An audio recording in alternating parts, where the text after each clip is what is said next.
But Lee Lawler joins us from Newcastle Fans TV. You know where you're going to be next season, but it's going to be under Mike Ashley again. What's your thoughts on Staveley's consortium falling through? Not going to lie, Dave, I was pretty deflated yesterday. I was pretty, like most of the fan base, pretty upset. But for once, we can't actually point the finger at Mike Ashley, where 99% of the time, Dave, we would. But this time around, the finger is quite clearly being pointed at the Premier League by Staveley, the PIF, and the Reuben brothers.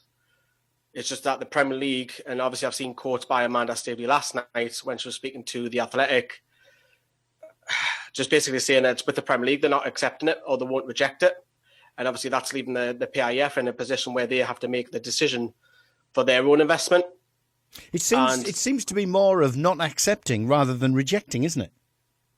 Sitting on the fence, isn't it? Not making a decision, basically.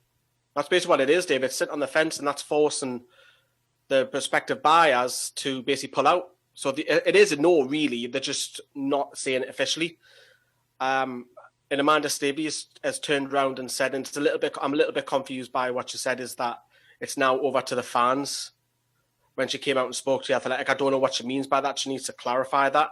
Do we have to put pressure on the Premier League? Do we have to force? Do we have to send letters? What can we really do? Yeah. I mean, push this. If it was a case of Ashley not accepting the deal or not pushing through the deal when it was there in front of him on the table, the fans can do something. You know, you can do your protests, your boycotts, whatever it happens to be. But in this scenario, I couldn't get what she was getting at either. I think she's trying to hint that we as a fan base have to do something. There's petitions going round. There's letters going round. I mean, but what else can we do, Dave? You're in a pandemic. You can't exactly go in a mass crowd and start protesting. I mean, who we're protesting against? If we go at the stadium, or protesting against Mike Ashley, or do we have to go further and go down London HQ and have people shout at windows all over again?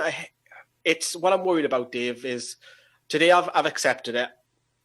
Yesterday I was really, really down. I was deflated. I was in a bad mood. Because you know yourself, the region, it suffers. Middlesbrough fans, Sunderland fans, Newcastle fans love their own club. They'll die for their own club. It bleeds. It is what the region loves. We're not very successful, all three clubs. We're not asking to be Champions League, but we want Mike Ashley out so we can have a bit of hope. We haven't got that, unfortunately, and it seems like we're stuck with him again. And I've read reports that Mike Ashley, and I think he does want to sell it. I think he does. I think he's had enough now. He wants out. And I totally get that. Of course, he can point the finger. I'm not sticking up at all for Mike Ashley.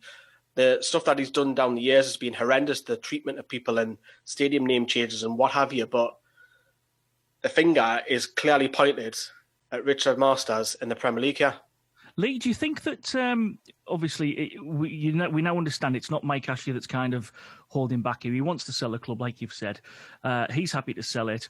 Do you think that now that it's not going to go ahead, that the fans will kind of back off him a little bit because they know he wants to sell it? It's just waiting for the right person to come in? No, because Mike Ashley's done too much damage to us. Mike Ashley will always be hated, even if he doesn't say another word. I think now is our fan base have to unite and not go against each other now.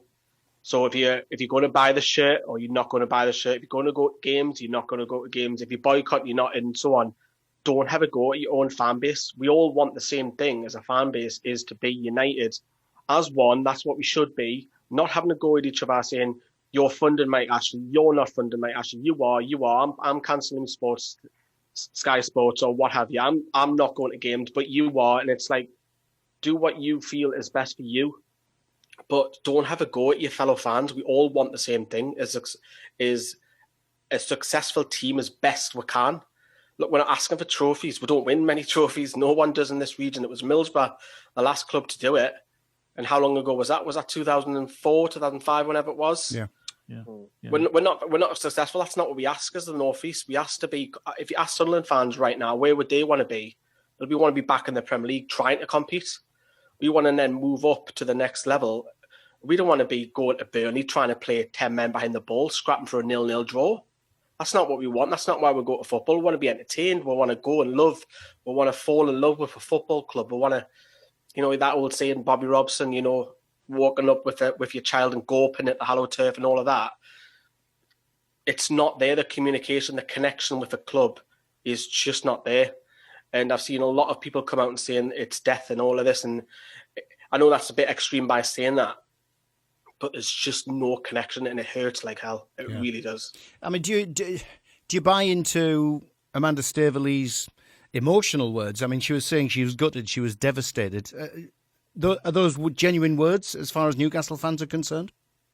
I'll tell you what, though, Dave, I give her credit because she hasn't given up on Newcastle. It's not the first time, it's not the second time. Has she got the stomach to go all the way through that again? If the Premier League are not letting the Saudis, is the thing is, even if there is another takeover talk again, I didn't want to go through all that again. I'm tired of it. I think a lot of Newcastle fans would get it. You know it isn't as well, neutrals.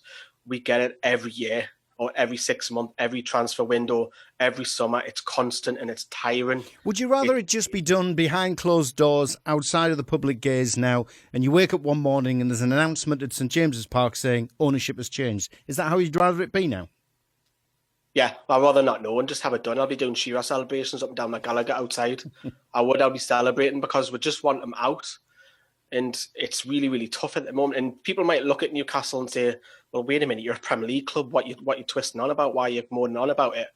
We want to be back to what I grew up, man. I was a 9-year-old lad, fell in love with Keegan's side, and that was my, the iconic brown nail and the Sir Bobby Robson Champions League nights, dreaming of like not so much winning trophies, no, but the dream of having that hope that that's what's killing me. I know I'm a Borough fan, but I get it because I was Sky's North East reporter during that era. And I was in there on those Champions League nights, and I was in there on those Premiership nights. Bobby Robson there, Ruud Hullet there, even Kenny Dalglish there, who the pair of them banned me twice from St James for the daft questions I was asking in press conferences. But you feel it. You've got 52,000 people there when you're at the top of your game, and you feel the atmosphere. And one thing, even though I'm a Borough fan, I've got to admit to what she says it is probably the last great football club not to have seen significant, substantial investment. It feels like we're just, because we're so far away, is that we're just put in the corner. Yeah. It just feels like we're just there. But you're all right. You look at all that Premier League sides this season, every single one of those Premier League clubs has had a takeover the last 15 years. Every single one of them. Whether they enjoy that takeover or not, we haven't. It just feels like we're always stuck in neutral when you're driving. We are not going backwards. We're not going forwards. And I think we have gone backwards with the 2 relegations, but I think we've been very, very lucky in having 2 great men in Houghton and Benitez getting us back. But how many times can you keep driving in neutral and then it catches up with you? You worry about next season. Was this a one-off by Bruce? And credit to Steve Bruce, he's done a hell of a job this year. He's proved me wrong because I thought, we'll do well to stay up here. I know we've probably unearthed a gem in Alan saint-maximin, but shocking buys like Joe Linton, and who's buying these? Is it the board? Is it Steve Nixon? Rafa had enough, and fast forward 12 months and it's the same again. We're talking about failed takeovers, or it'll happen again, Dave. It'll happen again in January when there's transfer money to be spent and they won't spend any. I think, just to touch upon what Dave said about, I know Dave was a North East correspondent for Sky, but even as a Borough fan, I loved watching Newcastle under Keegan. I had a soft spot for Bobby Robson. I thought it was tremendous. And, you just know that when you go to Newcastle United, they're just mad fans. And you're going to sell out your ground. You're going to sell a boatload of shirts. And I don't understand why it's just not an attractive proposition. Even the local hero, when you walk out, the Shearer, everything is just iconic about the club. And I just don't get that. Why are not people coming in and saying, listen, I'm going to take a punt on this? I know it's a lot of money, but in the grand scheme of things, it's not. What are other fans of other clubs say about Newcastle first? Dave, what off the top of your head, what do you say, Dave? Exactly. You never mention the team, do you? Yeah. It's never, ever the team. It's always, you've got great fans, and we have. It's the Zebras, it's the support, it's the fans, absolutely. Yeah, it's never about the team. It's never about the team. It's always, your fans are passionate, fans are great, and yes, we have fantastic fans. We'll take 5,000 wherever it is in the country at 10 o'clock at night. We're getting home 6 in the morning. We'll always be that fan base. We're brilliant at that. But I want people talking about our team. I want people to talk about, isn't he great? Look what they've got. Look at that left back. Look at that right winger. Look at the goalkeeper. Yeah. It's like, I would want that back. So That's is this, all we're at. when was the last era? Was it the Asprias, the Ginolas, the Shearers? Was it that era when people last Probably talked Bobby. about it?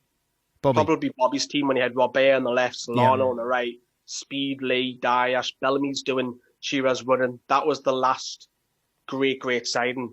It's ironic because we lost Bobby Robson on this very day as well. What was it, 9 years ago or so? So it's very ironic that, yes, we might have had a one-off season under Pardew and fifth, but do we really talk about that great side? The last great side was Bobby's. In a perverse way, though, now this Saudi bid has fallen, or been withdrawn, as if we want to be accurate. The fact that he was willing to sell, Ashley was willing to sell, he was ready to do a deal, and it's the Saudis, it's taken too long because of whatever reason, due diligence by the Premier League or whatever has caused them to delay the process massively. Is it sending out a signal, though, for you in a perverse sort of way that might bring another potential buyer in because they know it's now ripe for buying? It's going through it again, though, Dave. It's like I say, we're tired. We're sick of it. It's constant, and I feel dejected. And we're football fans. When the football comes back, we'll get that spirit back and go back to the games. But right now, I can't be bothered to go through it all again. It's sucking the life out of it all. There's numerous people on the interviews, media. They're just tired. They are really tired. I think the only small positive to come out of this is I think Steve Bruce is a very relieved man. I think he's got his job safe now. Yeah, because he was gone, wasn't he? Oh yeah. You'll have the honeymoon periods. Yeah, but you'll be off. But I think the only positive is that it's got a bit of clarity. Although I don't think we'll spend much money, at least Steve Bruce and Steve Nixon can work on their targets and get the players in. At least it's not like a week before the season. At least it's still 6 weeks gap. That's the only small positive. And the positive is that we'll be fighting relegation. We'll do well to stay up again. I can see your body language, mate. I can see your body language. It's just a long way, though, isn't it, from the chat about Pochettino coming in? It's just a million miles away from that. And I think if I was a Newcastle fan, or in fact any fan, if I had a whisper that there was a potential of somebody coming to buy my club, we would have a forward-thinking manager like Pochettino potentially at the helm. And now it's just, like you said, you've had everything just zapped out of you. It's just unreal. It is. It's like we are passionate, don't get me wrong. I'm just worried about turning toxic. The fans going against each other. It's not what I want to see. The bickering and the arguing, because it's all coming down to they're all frustrated. Every single Newcastle fan is frustrated now, and that's the only fear that I have, is that they start turning on each other. Like you're boycotting, you're not boycotting, you go to games, you not go to games. No, unite together as one. What can we do to move the club forward, if that's the right phrase? If Amanda Savory is telling us coded messages that it's up to the fans now, she needs to come out and say. The statements from the club today, I think the club had to speak because the club's communication has been appalling. I don't think it's great, but at least it's something by Lee Charney today that they're working with Steve Bruce. I think that's the only thing that you really can say. I genuinely believe that Mike Ashley wanted to sell a club. I genuinely believe that. I just think, for whatever reason, whether it's human rights, whether it's piracy, the Premier League are just sat on it, because it doesn't take 17 weeks to do a takeover. It takes 3 to 4 weeks, and the Premier League are not keen for this to go through. Yeah, and all we want is Mike Ashley out. I think what was interesting, sorry, Dave, there was a piece, I can't remember where it was, I think it might have been in The Guardian, that they actually said that the Premier League would give the takeover as long as it needed for the Saudis to prove that they weren't going to be pirating the games anymore, which was the big accusation, wasn't it? So I think the Premier League themselves are the ones who've delayed this the most, like you say, haven't they? What I was going to ask was, what would you, pie in the sky time, what would you have expected from that takeover in the next 2 or 3 transfer windows, 4 transfer windows? Obviously, you've been massively underfunded by Ashley, haven't you? You've done incredibly well under his reign to be in the Premier League, the longest out of the North East teams, not spending a lot of money and staying up when it looked like you possibly could have gone down more than the 2 relegations. What would you have expected from the club from those 2, 3, 4 transfer windows?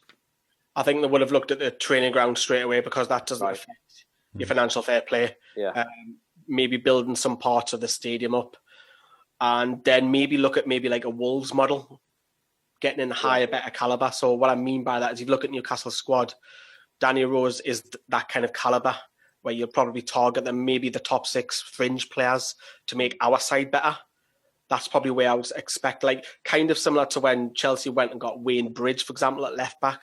He's not world class, but he was much better than a Babayaro, for example, or a Manchester City when they went and got Roque Santa Cruz or a Craig Bellamy. They weren't world class, but it was just that next level up.